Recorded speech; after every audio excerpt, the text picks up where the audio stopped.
आज 7 जून, आज 29 रुपये घरेलू एलपीजी पर बढ़े और 3 महीने पहले अगर जाएं तो 7 मार्च को 60 रुपये बढ़े थे इसी सिलेंडर पर। और ऐसा नहीं है कि सिर्फ ये घरेलू एलपीजी पर दाम बढ़े, पेट्रोल पर दाम बढ़े, डीजल पर दाम बढ़े, सीएनजी पर दाम बढ़े और कमर्शियल एलपीजी पर दाम बढ़े। तो लगातार कीमतें बढ़ रही हैं और हाहाकार मचा है।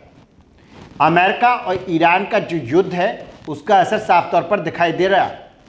अब सवाल ये कि केंद्र सरकार जिस तरह से कह रही है हमारे पास पूरी व्यवस्था है, अगर व्यवस्था है तो रेट क्यों बढ़ाए जा रहे हैं, सवाल ये। दूसरा, अमेरिका और ईरान से हमारे देश के बहुत अच्छे संबंध हैं, बहुत अच्छे मित्रता है, बहुत अच्छी दोस्ती है दोनों मुल्कों से। लगातार वहाँ से गैस भी आ रही है और केंद्रीय मंत्री हरदीप पुरी कह रहे हैं कि हाँ हमारे पास स्टॉक है कच्चे तेल का, हमारे पास बहुत सारा है और वहाँ से आ भी रहा है। हमने भी देखा कि हाँ खबरों के माध्यम से कि हाँ लगातार तेल आ रहा है।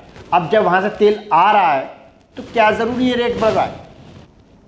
पहला सवाल, क्या वहाँ पर तेल महंगा मिल रहा है?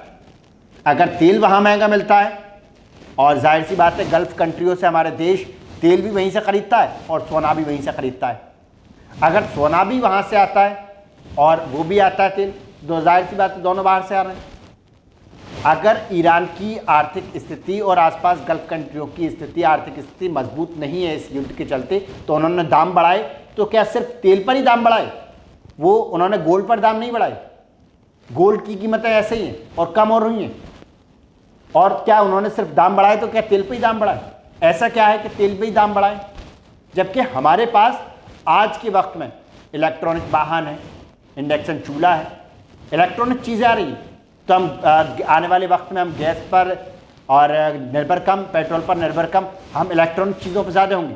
इलेक्ट्रॉनिक कान आने लगी, इलेक्ट्रॉनिक बाने का आने लगी, इलेक्ट्रॉनिक इंडक्शन चूल्हे आने लगे, तो हम आने वाले वक्त में इलेक्ट्रॉनिक चीज़ों पर निर्भर होंगे। सोना तो एज इट इज़ रहना ही है, तो उन्हें ये क्यों नहीं समझ में आता कि अगर दाम बढ़ाना है तो सोने के दाम बढ़ाएं, पेट्रोल डीजल के दाम ना बढ़ाएं। अगर वो सोने के दाम बढ़ाएं, पेट्रोल डीजल के दाम बढ़ाएंगे तो हम ज़्यादातर ईवी चीज़ों पर चले जाएंगे, इलेक्ट्रॉनिक चीज़ों पर चले जाएंगे। अब सवाल ये उठता है कि क्या वो वाकई रेट बढ़ा रहे हैं या फिर सरकार इस तरह की चीज़ें कर रही है जिससे कि रेट बढ़ रहा है? क्या सरकार को इस बारे की चिंता है, इस बात की चिंता है कि ये जनता पर भार पड़ रहा है? अगर इस बात की चिंता होती सरकार को तो वो एक्साइज ड्यूटी कहीं ना कहीं कम करती, ना कि पेट्रोल डीजल के दाम बढ़ाती। एक्साइज ड्यूटी तब तक कम कर देती जब तक वहाँ से दाम बढ़े हुए मिल रहे हैं। आपको क्या कुछ लगता है, क्या कुछ राय रखें, कमेंट में हमें ज़रूर